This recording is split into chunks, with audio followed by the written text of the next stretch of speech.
আজি আহিছোঁ খোৱাঙলৈ ধান কাটিবৰ কাৰণে, ধান কটা ধান নিবৰ কাৰণে। আৰু এইফালে চাওক আমাৰ মানুহ, এইফালে দেখিছে নাই ৰাতিপুৱা সিহঁতে একো কাম কৰাই দে, খালি অলপ খাই আছে। চ' এইফালে দেখিছে, চ' খুবেই সুন্দৰ। আৰু মানে 10 বিঘা হওক 20 বিঘা হওক একদম মানে ঘণ্টাত কাটি দিব আজি। দখান ধুনীয়া কেনেকৈ ধান কাটে এখন। অ'কে, আহিছোঁ ইয়াত কি ধুনীয়া লাগিছে চাওক, গাড়ীখন কাটি আছে ধান কটা গাড়ীখন। চ' আমি পকাত ধান দেখি পাইছে কি ধুনীয়া। সেইদিনাখনো আমাৰ ধান কটা হ'ল আৰু আজি ইয়াত কটা হৈছে, ইয়াত মেচিনত কটা হৈছে। অ'কে, এইটো দেখাম গৈছে। চ' ইয়াত এটা খোৱাঙত হয়, সেইদিনাখন একেদিনাখন 1000 কিমান জমি আছিলে, 45।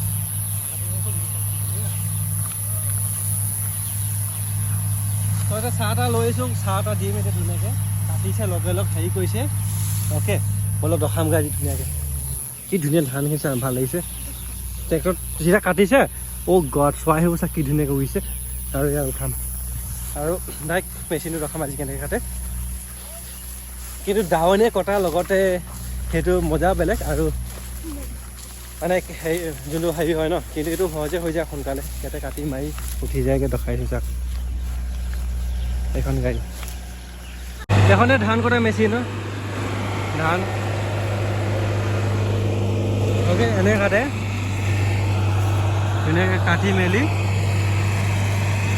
ওপৰতে কাটে দিয়ে মেচিন একে চুটে মানে হৈ যায়গৈ আৰু। তই এতিয়া ধানখিনি তাৰ উঠাব দিয়া।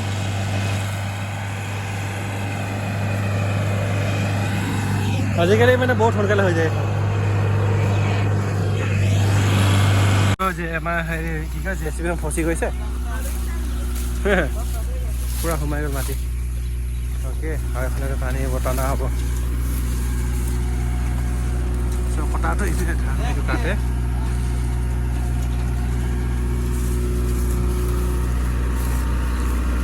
এখন হ'লে আপুনি মুঠতে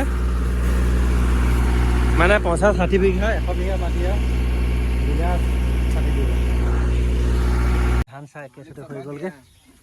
অ'কে, মই চ' ধানটো ডাইৰেক্ট কাটি মেলি ইয়াৰ পৰা লগে লগ মানে ইয়াত একদম চপা হৈ উঠি যায়। তাৰপিছত উঠি কেনে ডাইৰেক্ট গাড়ীত উঠাই নিব পাৰি। অ'কে, ধান একদম চপা, একদম বিন্দাছ। কি কম নহয়তো। চাওক কি ভাল লাগিছে, একদম চৰাই পাই তাত থাকিব আহিছে আৰু মাছ ৰখিছে। এতিয়া কটা হ'ব ধান। গধূলি হ'বগৈ আৰু ধান কাটোতে মাটোতে। ট্ৰেক্টৰখন ইয়াতে ফচি গৈছিলে মানে বিন্দাছ ধান এফালে উঠি যায়। এনেকৈ আমি নৰ্মেলি চাওক ধান কাটিব, চপাব, মানে ধান আমি কাটো, তাৰপিছত বান্ধো, চপাওঁ, তাৰপিছত বাৰী আকৌ আনো। কিন্তু এইখনত কি কয়, কাটি দিয়ে লগে লগে মৰণাও মাৰি দিয়ে, ভাই গবও দৰকাৰ নাই, মানে মিনিটতে হৈ যায়। মিনিটতে মানে 10 100জনী যিমান কাটে ন, সি মানে কিমানত কাটিব ন? আধা ঘণ্টাত এইখিনি খতমে ন।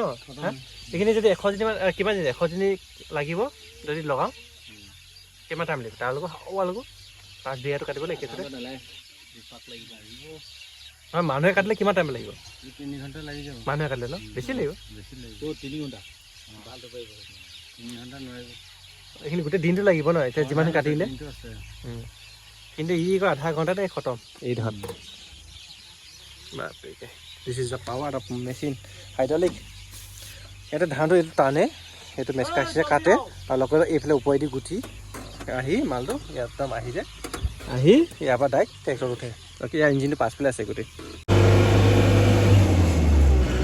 ধানখিনি এতিয়া পেলাব ইয়াৰ পৰা।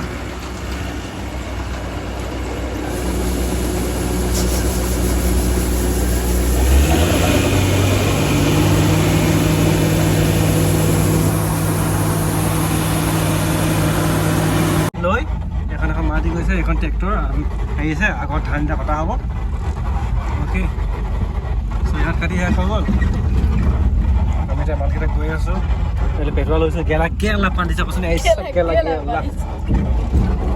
পঠাই এতিয়া গাড়ী আমাৰ চাই নহয় নেকি লৈ যাওঁ এই